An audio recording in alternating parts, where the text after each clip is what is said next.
నిన్నటి నుంచి ఓదరు కొట్టేశారు కదా. మా అన్న అసెంబ్లీకి వస్తున్నాడు, అసెంబ్లీలో గడగడలాడించేస్తాడు, ఇంకా మామూలుగా ఉండదు. అసెంబ్లీలో జగన్మోహన్ రెడ్డి మైకు పట్టుకొని మాట్లాడుతూ ఉంటే అసెంబ్లీ మొత్తం అటు ఇటు ఊగిపోద్ది అని చెప్పేసి నిన్నటి నుంచి కూడా ఈ డిబేట్లోనే గట్రా మామూలుగా ఎలివేషన్ లెవెల్ ఓదరు కొట్టేశారు. అసలు జగన్మోహన్ రెడ్డి ఇటుపక్క నుంచి మాట్లాడితే అటుపక్క నుంచి ఎవడైనా సమాధానం చెప్పగలుగుతాడా అన్న రేంజ్లో ఓదరు కొట్టేశారు. తీరా చూస్తే అసెంబ్లీకి వెళ్ళి నాకు ప్రతిపక్ష హోదా ఇవ్వండి అని చెప్పేసి అని కాసేపు పెద్ద పెద్ద కేకలేసి నిరసన తెలియజేసి ఎవరో స్పందించలేదని చెప్పేసి నాకు నుంచి అలిగొచ్చేసాడు. అయిపోయింది సినిమా. ఒకసారి దానికి సంబంధించి సాక్షులు ఏమైనా వార్త వచ్చిందో చెప్పేసి చూడండి. సాక్షి ఓడికని ఏమాత్రం సిగ్గుందా? ఎంత కోరినా, ఎంత బతిమాలినా, ఎంత అడుక్కున్నా మాకు ప్రతిపక్ష హోదా ఇవ్వండి మహాప్రభు అని చెప్పేసి అడుక్కుంటే ఇస్తారా? ఓ పని చేయండి, జగన్మోహన్ రెడ్డి వెళ్ళి చంద్రబాబు నాయుడు గారు కాళ్ళు అట్టేసుకోమనండి, అప్పుడు ఇస్తారేమో. అడుక్కోడు పెట్టరా దిక్కుమలా కొడకలారు, అడుక్కోడు నాకు అర్థం కావట్లా. ప్రతిపక్ష హోదా ఎవరు ఇవ్వాలి? ప్రజలు ఇవ్వాలి. మీకు ఎన్ని ఇచ్చారు? 11 ఇచ్చారు. మీకు ప్రజల ప్రతిపక్ష హోదా కూడా ఇవ్వలేదు. మీకు ఇవ్వనప్పుడు మళ్ళీ మిమ్మల్ని తీసుకొచ్చి ప్రతిపక్ష హోదా ఇచ్చి అదేదో వెనకటికో సామెత ఉంది, దారిని పోయి మొలకంప తీసుకొచ్చి వెనకాల తగిలించుకున్నట్టు. మీకు ప్రజలు ఇవ్వండి, ఇక్కడ ప్రభుత్వం మాత్రం ఎందుకు గుర్తుంటుంది మిమ్మల్ని? ఆ మాత్రం చిన్న లాజిక్ తెలియదురా మీకు? ఇవ్వాలి ఖచ్చితంగా అంటే ఎవరో గతంలో జగన్మోహన్ రెడ్డి ఏమని మాట్లాడారు ఒకసారి గుర్తు తెచ్చుకుంటే బాగుంటుంది. అదే అసెంబ్లీలో నేను తలుచుకుంటే చంద్రబాబు నాయుడు గారికి ప్రతిపక్ష హోదా కూడా లేకుండా చేయగలుగుతాను, ఆల్రెడీ 4 జంప్ అయిపోయారు, ఇంకో 2-3 లాగెత్తే సరిపోద్ది, మీరు 16 మందికో 17 మందికో వచ్చేస్తారు, మీరు ప్రతిపక్ష హోదా కూడా కోల్పోతారు, జాగ్రత్త అని చెప్పేసి అదే అసెంబ్లీలో చంద్రబాబు నాయుడు గారిని ఉద్దేశించి వార్నింగ్లు ఇచ్చేసాడు. అప్పుడు తెలియలేదేంటి? ఇవాళ ప్రతిపక్ష హోదా కావాలని చెప్పేసి నువ్వు జగన్మోహన్ రెడ్డి చేతిలో కూడా అవే ప్లకార్డులు, నాకు ప్రతిపక్ష హోదా కావాలి, నాకు ప్రతిపక్ష హోదా కావాలి, రేపు వద్దని ముఖ్యమంత్రి పదవి కావాలని కూడా అడుక్కుంటావు కదా నువ్వు. ప్రజలు ఇచ్చేస్తారా? అక్కడ ఎవడో స్పందించకపోయేటప్పటికి అక్కడి నుంచి అలిగి వెళ్ళిపోతావా? ఈ అలిగి వెళ్ళిపోవడం ఏంటి నాకు అర్థం కాల. ఓ పని అయిపోయి ఏడుతో వెళ్ళిపోయి అక్కడి నుంచి కన్నీళ్ళు పెట్టుకున్న జగన్మోహన్ రెడ్డి బాగుండేది సింపతిగాను. అసెంబ్లీ నుంచి అలిగి వెళ్ళిపోయిన జగన్మోహన్ రెడ్డి ప్రతిపక్ష హోదా ఇవ్వలేదని భావోద్వేగంతో కన్నీళ్ళు పెట్టుకుంటూ బోరు నేర్చుకుంటూ వెళ్ళిపోయాడని చెప్పేసి రాసుకోవడానికి బాగుంటుంది. మనం ఇదేనా శాఖలెట్ ఏంటి? నాకు కూడా కావాలి అనడానికి ఎక్కడ దొరికారు? ఏం మనుషులు మీరు అసలు? అదేం ఏడుపు, అదేం కొట్లాట, అదేం అడుక్కోవడం? చిన్నపిల్లలు కొట్టుకాడికి వెళ్ళో లేదంటే ఎవరైనా కొనుక్కుంటారు శాఖలెట్ల కోసం పెడతారు కదా, నాకు అదే కావాలన్నట్టు. నాకు ప్రతిపక్ష హోదానే కావాలి. నువ్వు మాట్లాడాలంటే ప్రతిపక్ష హోదానే అవసరం లేదు, నువ్వు ఎమ్మెల్యేగా కూడా అసెంబ్లీలో మాట్లాడచ్చు. అది జరగదు. అలా మాట్లాడలేడు కాబట్టి ఇది ఒక వంక. ఏటిరా అంటే నాకు ప్రతిపక్ష హోదా ఇస్తేనే నేను అసెంబ్లీకి వెళ్తాను.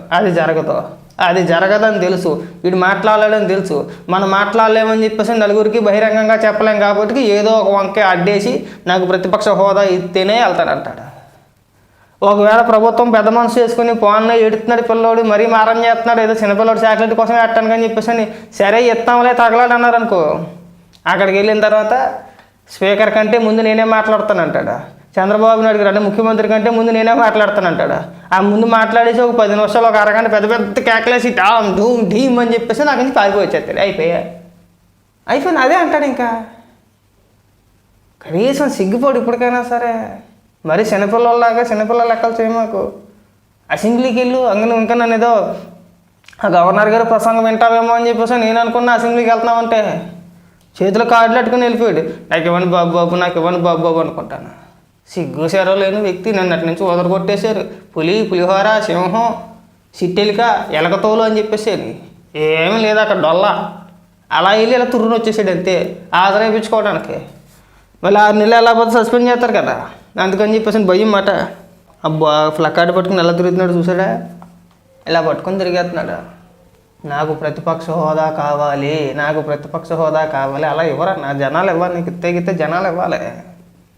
నేను ఆవాస్కి పోవడానికి బెంగళూరు నుంచి ఇక్కడికి వస్తాను, 4 రెచ్చగొట్టే డైలాగులు కొట్టేస్తాను, అసెంబ్లీకి వెళ్ళి మాట్లాడను, అసెంబ్లీకి నేను వెళ్ళలేను, ఈ ఏడుపులన్నీ ఏడవమాకండి. అన్నీ మూసుకొని కాసేపు అసెంబ్లీలో కూర్చొని వినండి, గవర్నర్ గారి ప్రసంగం వినండి. విన్న తర్వాత చక్కగా ఇవాళ రేపు నుంచి స్టార్ట్ అవుద్ది కదా సభ, మొదలైన తర్వాత మీకు ఏదైనా డౌట్లు సందేహాలు ఏమైనా ఉంటే అడగండి. ఇవాళ ఒక్కరోజే వెళ్తారంట. ఇవాళ ఒక్కరోజే ఎందుకు అమ్మత్నానికి వెళ్ళడం? అమ్మత్నానికి వెళ్ళడం దేనికండి? సిగ్గనిపించట్లా కాస్తానే సరే? మళ్ళీ మన మీడియాలోని మన భజన పరులు మన ఆర్టిస్టులు మామూలు డైలాగులు కాదు. సోనియాకే భయపడలేదు, అక్కడికే భయపడలేదు, వీళ్ళకే భయపడలేదు, వాళ్ళకే భయపడలేదు. ఇక్కడ అసెంబ్లీకి వెళ్ళి కూర్చోవడానికి పట్టుమని 10 నిమిషాలు కూర్చోవడానికి దడ, భయం. నీకు ఇచ్చే ఎలివేషన్ మళ్ళీ మామూలుగా ఉండదు. ఏకంగా మాటలు చూస్తే తూట్లు ఎగిరిపోతాయి. ఎక్కడెక్కడికో వినపడతాయి మాటలు, అంత పెద్ద మాటలు మాట్లాడతారు. జస్ట్ అసెంబ్లీలో 10 నిమిషాలు కూర్చోలేడు. ఇప్పటి నుంచి కాదు, గత 14-19 మధ్యలో కూడా నన్ను అవమానిస్తున్నారు, నేను ఉన్నాను ఇక్కడ, నాకు మైక్ ఇవ్వట్లేదని చెప్పి వెళ్ళిపోయాడు. పోనీ ఇప్పుడు కూడా వెళ్ళి ఉన్నాడా అంటే లేదు, ముందే డిసైడ్ అయిపోతాడు నాకు మైక్ ఇవ్వరు. వెళ్తే కదా తెలిసేది మైక్ ఇచ్చేది లేదు. అక్కడికి వెళ్తే మన పనివాడుతనం బయటపడిపోద్ది.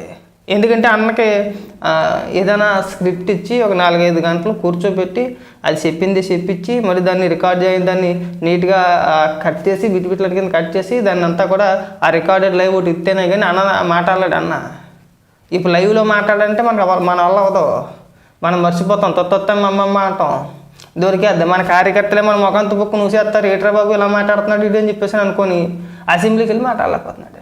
అంతేనా? ఏమి దిక్కుమాలతనమో నాకు అర్థం కావట్లా. చివరి ఆఖరికి ప్రతిపక్ష హోదా ఇవ్వండి అని చెప్పేసి అడుక్కునే స్టేజీకి వెళ్ళిపోయావా? పైగా నీ ఎలివేషన్ చూస్తే మామూలు కూడావా? నేను వస్తే ఇరగేస్తాను, అని తీసేస్తాను, నేను తీసేస్తాను, ఎక్కడెక్కడికన్నా లాక్కొచ్చేస్తాను అంటాడా? మళ్ళీ ఇక్కడికి వెళ్ళి చంద్రబాబుని అడిగాని అడుక్కోవాలి. ఎందుకు అడుక్కుని బతుకొని అడుగుతున్నా? అడుక్కోవడం దేనికి? సిగ్గనిపించట్లా. దేశంలో ఏ రాజకీయ పార్టీ అయినా ఏ రాజకీయ నాయకుడైనా సరే నాకు ప్రతిపక్ష హోదా కల్పించండి అని చెప్పేసి ఎవడైనా అడుక్కున్నాడు అలాగా? దేకెత్తున్నారు అక్కడికి వెళ్ళి అసెంబ్లీ గేట్ల దగ్గర.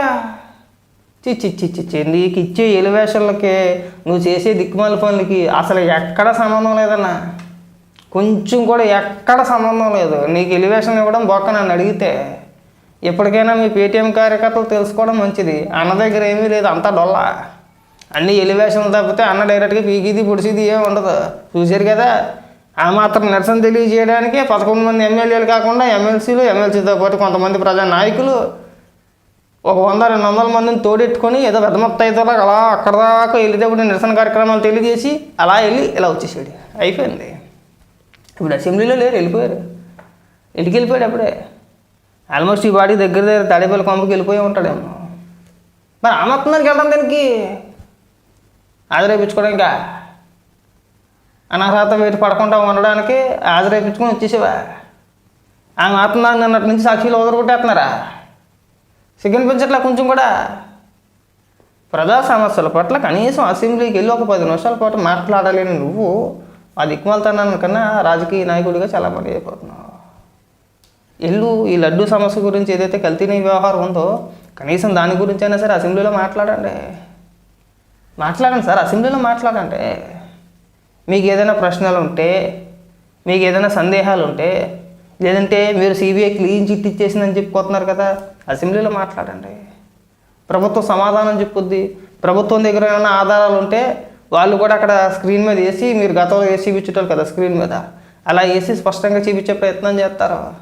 అప్పుడు మీకు సిగ్గొచ్చుద్ది, ప్రజలకు ఒక క్లారిటీ ఉంటుంది. ఓహో ఇలా జరిగిందా, దీనికి సమాధానం జగన్మోహన్ రెడ్డి చెప్తున్నాడా, చెప్పలేకపోతున్నాడా? అసెంబ్లీలో తేలిపోద్దండి. ఆ మాత్రం వెళ్ళకుండా లేదండి నేను వెళ్ళండి భయపడిపోతా, పైగా ఇక్కడికి వచ్చి ఉపన్యాసాలు చెప్పుకుంటూ ఎందుకు ఈ దిక్కుమలుతానని అడుగుతున్నా. ఎప్పటికైనా సరే ఈ ప్రతిపక్ష హోదా అడుక్కోవడం మానేసి దేహి అని చెప్పేసి అదేం అడుక్కోవడం అర్థం కావట్లా. ఇంకొన్ని రోజులు పోతే ఏడిచేస్తావేమో కూడా. ముందు ప్రజా సమస్యల పైన అయినా సరే పోరాటం చేయండి, వెళ్ళండి. మీకేమీ అక్కడ నో ఎంట్రీ బోర్డు ఏమీ లేదు, మీరు రావద్దు అని చెప్పేసి అంటానికి కూడా సరిపోరు. మీరు ఒక శాసనసభ్యులు కాబట్టి వెళ్ళొచ్చు, కూర్చోవచ్చు, మాట్లాడవచ్చు.